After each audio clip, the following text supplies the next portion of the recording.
Shalom mes fils, mes filles spirituelles par tout le monde. Je vous dis encore bonjour et bon dimanche à tous. Au nom de Jésus, c'est la prophétesse, votre maman, la prophétesse Maman Odette. Voilà, je viens encore continuer à bénir votre mois de mars avec le message que le Seigneur nous a réservé à tous les enfants de Dieu pendant ce mois de mars, pour la Trinité, pour l'Esprit Saint, pour l'Esprit de Jésus et l'Esprit du Père. Dieu le Père, Dieu le Fils, Dieu le Saint-Esprit. Donc je suis venu encore aujourd'hui, cet avant-dernier dimanche du mois, le mars de la Trinité. Je viens encore renforcer vos efforts. Je viens encore demander, soyez forts. Soyez forts par l'Esprit de Dieu. Soyez déterminés par l'Esprit de Dieu. Soyez courageux par l'Esprit de Dieu. Soyez vaillants par l'Esprit du Seigneur. Car l'Esprit de Dieu est au milieu de nous. Il est réservé à ceux-là qui ont accepté, qui ont soif de lui, qui ont soif de Dieu. Si tu as soif du Seigneur, que tu ne vois pas, je vais te rappeler que l'Esprit du Seigneur habite en toi et en moi. Dieu le Père avait aimé le monde et a donné son Fils unique, Jésus-Christ, notre Sauveur, afin que quiconque croit en lui ne périsse pas, mais qu'il ait la vie éternelle. C'est ce que Dieu le Père a fait. Il nous a aimés, il a donné son Fils. Son Fils est venu vivre au milieu de nous, Dieu sur terre, vivant comme les hommes et qui est mort à cause de nos péchés, de nos iniquités, de nos transgressions, de nos crimes. Il a versé son sang sur la croix de Golgotha afin que toi et moi, nous soyons sauvés. Il en a versé pour tout le monde.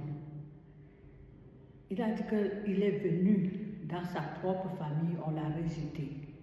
Il est allé dans le monde, certains l'ont accepté, certains l'ont rejeté. Les ténèbres qu'il est venu éclairer, les ténèbres ont dit qu'ils ne veulent pas cette lumière-là. Ils veulent rester dans les ténèbres avec les péchés. Mais il a dit qu'à ceux qui l'ont accepté et qui ont cru en lui, il les a donné le pouvoir de devenir enfants de Dieu. Il nous a enseigné les miracles. Il nous a enseigné comment marcher avec le Seigneur. Il nous a enseigné par Jean-Baptiste comment fuir le péché. Il nous a enseigné par l'église de Jean-Baptiste comment vivre sur terre, comment vivre selon Dieu et comment passer par les eaux de baptême pour naître de nouveau et briser notre ancienne vie. Et lui-même vivant sur la terre comme un homme, il est passé par les eaux de baptême. Mais la différence, c'est que quand il est passé par les eaux de baptême de Jean-Baptiste, l'Esprit de Dieu a parlé.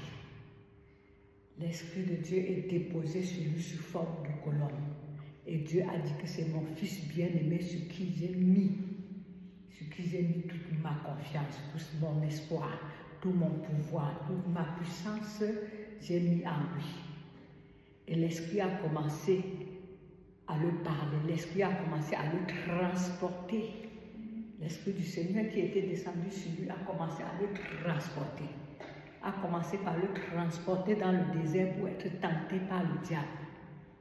Mais à cause de la parole qu'il connaissait, en tant que d'abord Dieu et être humain, il a répondu au diable par la parole.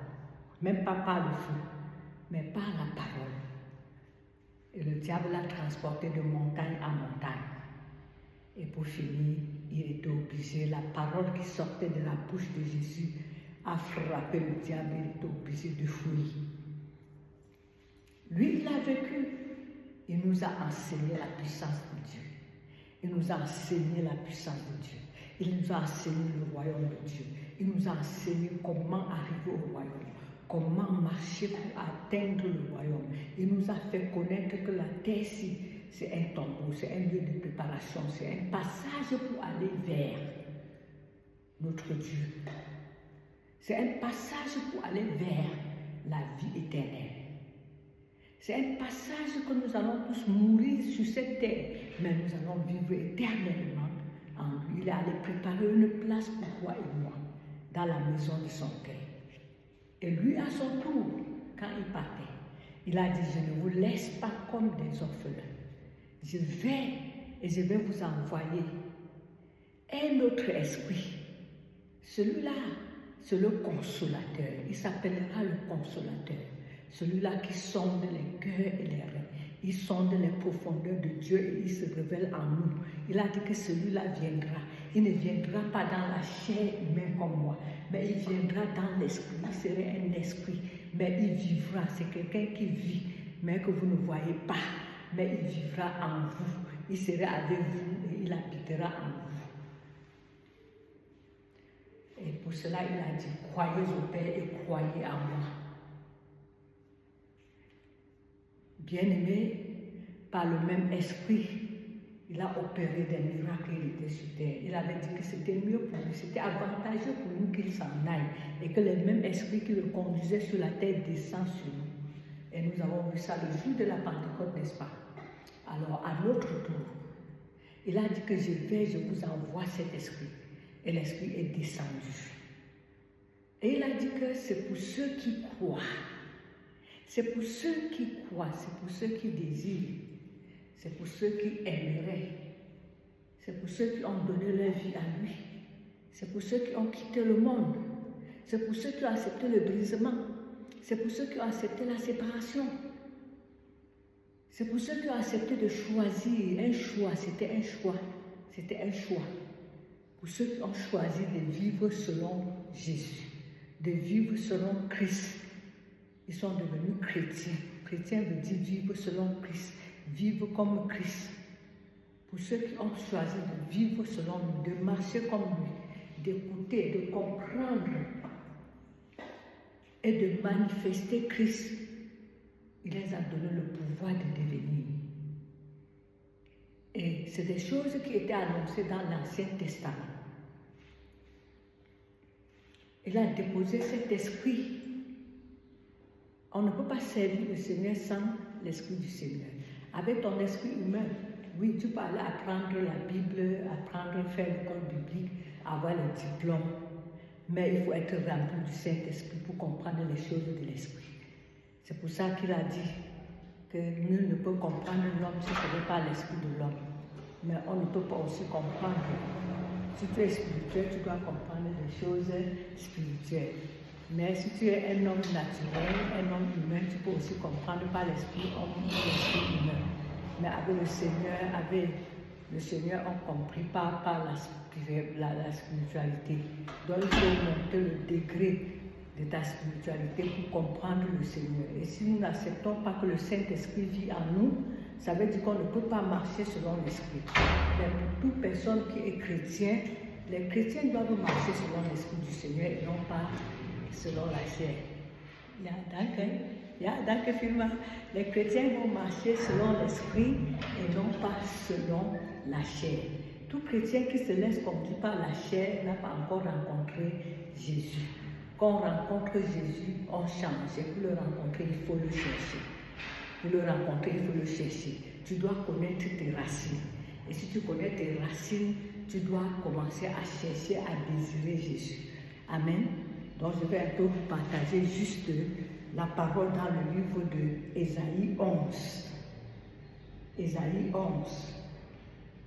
À partir du verset 1, dans cette version de Tobie, il dit « Un rameau sortira de la souche de Jessé », qui veut dire Isaïe. « Un rejeton jaillira de ses racines. Sur lui reposera l'esprit du Seigneur. » Sur ce rameau-là, qui doit sortir d'une souche, d'un tronc d'arbre, d'une souche d'arbre, qui doit sortir de la racine d'un arbre qui jaillit le lait, qui jaillit la vie, qui jaillit l'eau de vie. Il dit que sur lui, doit reposer l'Esprit du Seigneur. Et c'est ce que tu dois être. Si tu es sorti de Christ, tu dois jaillir. L'Esprit du Seigneur doit jaillir en toi. L'Esprit du Seigneur doit être visible. Elle doit être palpable. Elle doit être manifeste. Elle doit se manifester. Si tu connais les racines de ce pourquoi tu es devenu chrétien, si tu connais que depuis le jour que tu es devenu enfant de Dieu, que tu es passé par les eaux de baptême, tu es une nouvelle créature. C'est ça la vraie racine d'un enfant de Dieu. La racine d'un enfant de Dieu, ce n'est pas la racine là où est sorti ton père et ta mère. Oui, peut-être on est sorti d'une arbre qui était l'idolâtrie, sorcellerie et beaucoup de choses que nous connaissons dans le monde aujourd'hui, qui étaient, je ne sais pas, contraires de la voix de Dieu. Mais une fois le Seigneur dit, vous ne pouvez pas venir en lui sans être appelé à part. Si tu as écouté la voix de Dieu, si tu as compris qu'il t'a appelé et que tu as décidé de devenir un enfant de Dieu, ça veut dire que tes racines là maintenant doivent jaillir de l'eau de vie. Tes racines doivent jaillir l'esprit par le Saint-Esprit de Dieu. Tu dois désirer cela. Tu dois maintenant connaître tes racines. Tes racines n'est plus charnelles. Tu n'es plus né de la chair, ni de la volonté d'un homme ou d'une femme, mais tu es né de la volonté de Dieu. Quand tu es devenu enfant de Dieu, là tu as une nouvelle naissance qui est de la volonté de Dieu. Et là maintenant la naissance charnelle du sang de ton père et de ta mère, tu peux maintenant entrer dans une nouvelle racine, dans une nouvelle direction. C'est un choix. Ce n'est pas une obligation, c'est un choix. Ce n'est pas parce que ton père est pasteur, ta maman est prophétesse comme maman Odette, tu es devenu directement aussi enfant de Dieu. On devient. Ce n'est pas parce que ton père, ta mère est idolâtrie, sorcier, marabout, magicien, qu'automatiquement tu dois aussi devenir comme eux. Non. Mais quand tu donnes ta vie à Christ, quand il t'a appelé, tu deviens comme Christ. Tu as une nouvelle naissance et tu deviens maintenant comme Christ. Et là, on peut t'appeler chrétien. On ne doit pas t'appeler chrétien parce que tu pars à l'église. Ce n'est pas parce que tu es chanteur à l'église que tu es chrétien. Ce n'est même pas parce que tu es pasteur que tu es chrétien. Parce qu'il y a des pasteurs qui vivent encore dans la chair. Il y a des chanteurs qui sont encore même dans le monde plus que tout le monde. Donc si on ne vit pas la chair, on n'est pas encore circoncis, on n'est pas encore devenu chrétien, parce qu'on n'a pas encore retrouvé les racines des chrétiens, de Christ. Donc il faut chercher cette racine, chercher ce rameau-là. Un rameau sortira de la souche d'Isaïe. Il faut chercher. Tu appartiens à tu es quel rameau? Tu es quel rameau? Tu es le rejeton de qui? Tu jaillis de quelle racine? Tu dois savoir. Sur toi repose quel esprit? Tu as reçu quel esprit? Quel est l'esprit qui te conduit? Tu marches avec quel esprit? Tu marches avec ton esprit humain? Tu marches sur le conseil des méchants, comme le dit dans le psaume 1. Tu marches sur le conseil des méchants, tu t'assois avec les calomniateurs, les méchants, avec les malfaiteurs. Tu es conduit par qui? Tu marches avec quel esprit? Avec l'esprit du Seigneur ou bien avec l'esprit, ton propre esprit ou bien avec l'esprit des méchants. Donc c'est pour ça qu'à chaque moment, c'est pour ça qu'à chaque moment tu dois revoir ta relation avec le Seigneur, revoir dans quelle situation, dans quel degré tu te trouves. Parce que si tu ne te retrouves pas, si tu ne retrouves pas tes racines, ou bien si tu es en train de marcher toujours dans le contraire des racines de ta vie, depuis que tu es chrétien, rien n'a changé, tu n'as rien compris de l'esprit, tu ne connais même pas que depuis que tu es chrétien, l'Esprit du Seigneur devait reposer sur toi, ce que tu n'as pas encore compris, bien aimé. Moi je demande, il faut chercher. On est chrétien, on cherche à devenir chrétien. On cherche à devenir comme Christ. On cherche l'Esprit du Seigneur. Parce que tu ne verras pas Christ. Mais lui, il a dit qu'il ne nous laisse pas comme les orphelins. Il va et son esprit vient en nous. Il serait avec nous et il serait en nous. Donc tant que tu ne connais pas encore comprendre la voie de l'esprit, c'est que tu n'es pas encore sur le bon chemin. Moi, je vais prier que tu retrouves le bon chemin. Si tu as accepté Christ, si tu as accepté le nom chrétien, deviens vraiment comme. Deviens un homme spirituel, un homme qui écoute l'Esprit de Dieu, Un homme qui écoute les conseils de l'esprit. Il dit que sur lui reposera l'esprit du Seigneur. Esprit de sagesse et de discernement. Est-ce que tu sais qu'un enfant de Dieu doit être pas seulement sage? Oui, tu peux avoir ça, être sage, avoir des bons travails, des bons postes de travail, mais ta vie est désordonnée. Tu peux avoir même la richesse parce que tu es sage, tu connais comment faire pour gagner de l'argent, mais ta vie n'est pas en ordre. Ta richesse ne fait pas de toi un bon homme. Ta richesse ne fait pas de toi une bonne personne. Même l'aide humanitaire que tu donnes aux gens, même l'aide que tu crois donner aux gens ne fait pas de toi une bonne personne. Parce que tu donnes avec quelle intention? Quand tu donnes l'aide à quelqu'un, tu vises quoi derrière? Qu'est-ce que tu calcules derrière? Est-ce que tu donnes pour l'aider franchement? Ou bien tu donnes parce que tu vises quoi derrière? Quand tu dis à quelqu'un que tu l'aimes pourquoi? Donc, nous devons avoir l'esprit du Seigneur doit se déposer sur les enfants de Dieu. Et l'esprit de la sagesse doit également nous conduire. Et on ne doit pas seulement être sage par nous-mêmes, nous devons avoir le discernement. Nous devons discerner. Nous devons être vaillants. Nous devons être décisifs. Parce qu'un enfant de Dieu dormeur, un enfant de Dieu qui ne prend pas de décision, un enfant de Dieu qui est faible, un enfant de Dieu qui ne connaît pas discerner, qui peut se laisser entraîner par n'importe qui, n'est pas encore converti. Tu es sur la voie de vouloir, mais tu n'arrives pas encore. Donc, cher bien-aimé, il faut chercher. Cherche encore tes racines. Creuse encore tes racines. Creuse encore. Si tu as écouté la voix de Dieu, si tu connais que tu es ce rameau qui devait sortir, qui devait sortir de la souche d'Isaïe, si tu sais que tu es ce rameau, cherche tes racines. Donc c'est pour ça que je viens te parler ce dimanche. Cherche tes racines. Cherche tes racines. Tes racines sont quelque part. Peut-être tu te laisses encore conduire à tout vent de doctrine. Peut-être tu te laisses encore conduire rapidement par le mensonge, par le tromperie, par la séduction. Lui, le diable, c'est un séducteur. Qui est ton meilleur ami? Tu marches avec qui? Tu parles avec qui? Dans le jardin, il a suffi que Ève ait confiance au serpent. Parce qu'il est venu avec les séductions. Il est venu avec les flatteries. Il est venu avec un langage bien sage. Et il a convoité, il a séduit, et Ève est tombée. Elle n'est pas tombée seule. Quand elle est tombée, elle est aussi allée, la même parole, elle a dit à Adam, ils sont tous tombés et nous sommes devenus pécheurs. Nous avons perdu le jardin. Dieu a chassé nos pères du jardin là où on n'avait pas de problème. On est devenus errants sur la terre et maintenant on va manger dans la souffrance. On va tout faire, on va maintenant chercher à devenir. Donc pour trouver le chemin du jardin de la vie éternelle, il faut chercher. Et c'est un grand combat. Donc je vais seulement parler de cet esprit-là aujourd'hui.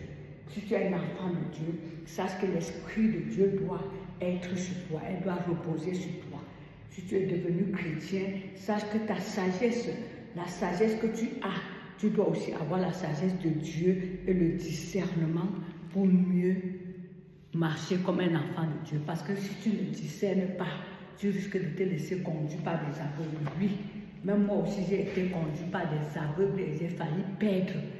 J'ai failli perdre mon ministère, j'ai failli perdre ma vie, j'ai failli tout perdre. Parce que ici dans le monde, sachez, ce n'est pas tous les pasteurs qui sont des pasteurs. Ce n'est pas tous les prophètes qui sont des prophètes. Ce n'est pas tous les servantes de Dieu qui s'appellent, qui sont. Chacun peut se donner un nom, mais on les reconnaîtra par leurs œuvres. On les reconnaîtra par leurs œuvres. Quelles sont les œuvres de ton conducteur? Lui, c'est quelle qualité de conducteur? Ses œuvres sont comment? Ce n'est pas la parole qui vient prêcher. On peut venir vous prêcher la bonne parole, mais on marche dans les ténèbres. On vous prêche la parole comme si on est dans la lumière. Mais quand la nuit tombe, on regarde dans l'obscurité, on voit les chats. On voit les yeux des chats, beaucoup de chats dans l'obscurité. Parmi lesquels il peut avoir aussi les yeux de celui qui te parlait aujourd'hui, que c'est la lumière. Donc discernons, nous devons discerner et chercher à aller à la profondeur. Et si tu sais que tu es passé sur une mauvaise voie, quitte et demande pardon au Seigneur. Il va refaire ta vie. Dieu est bon. Si tu sais que tu étais allé se lier à un mauvais racine, quitte, n'aie pas honte de quitter. Ne regarde pas les yeux des gens, écoute ce que l'Esprit de Dieu te dit. Quitte. Moi, je vous conseille de quitter les églises des faux pasteurs. Tous les pasteurs qui vous disent, les pasteurs, les prophètes, les prophétesses, qui vous disent qu'ils sont pasteurs, les pasteurs qui sont en boîte de nuit, qui partent bagarrer les filles, qui partent encore vivre, je ne sais pas, la débauche, qui partent voler les vendeurs de tout. Ils vendent tout à l'église. Ils vendent tout à l'église. À l'église, s'il y a 10 filles enceintes, il en a 2, 5. Faites attention, on les reconnaîtra par les œuvres. L'œuvre de l'arbre là où tu es attaché là. L'œuvre du tronc là où tu es attaché, c'est quoi? La racine de ce tronc là, c'est quoi? Un rejeton jaillira de ces racines. Et l'esprit, sur lui reposera l'esprit du Seigneur. Quelle est la source de la racine où tu es attaché? Ces œuvres, c'est quoi? Il porte quel fruit? Il jaillit quelle sorte d'eau? Il jaillit de l'eau limpide, de l'eau pure ou bien de l'eau amère. Il jaillit de l'eau infructueuse, il jaillit de l'eau empoisonnée. Qu'est-ce qui jaillit? Sous ces sources, qu'est-ce qui jaillit? Donc regarde là où tu es attaché, regarde là où tu es assis, regarde là où tu crois être illuminé. Regarde, moi je dis allez regarder les racines. Si les racines là où tu crois que tu es illuminé sont des racines qui n'ont pas des œuvres de témoignage, qui ne portent pas de bons fruits, qui fleurissent bien, on voit les jolies fleurs, mais les fruits sont pourris à l'intérieur, quitte avant que ça ne se renverse avec toi. Ainsi, Maman Odette vient vous donner le conseil aujourd'hui. Je suis une victime. Je suis une grande victime. Parce que moi aussi, je me suis embrouillée à un moment donné, je disais que je cherche, mais quand le Seigneur te révèle, quand tu cognes ton pied, ne rentre pas là où tu as cogné. En marchant, regarde encore très bien. Donc la parole de Dieu te délivre ce matin. Si tu avais cogné ton pied, tu étais tombé, relève-toi. Si tu étais collé à les racines d'amertume, les racines qui sont en train de tuer ta vie, les racines qui sont en train de tuer la parole de Dieu que tu as déjà étudiée, les racines qui sont en train de tuer ta vie de sanctification, les racines qui sont en train de tuer ta vie de sanctification, quitte. Les racines qui sont en train de tuer, te maintenir dans l'esprit humain, dans l'esprit des hommes, en te disant que le péché n'a plus de valeur, qu'on est devenu enfant de Dieu, quitte, c'est le mensonge. Donc reviens au Seigneur. Je vous aime et rendez-vous dans quelques jours et à dimanche prochain. Shalom.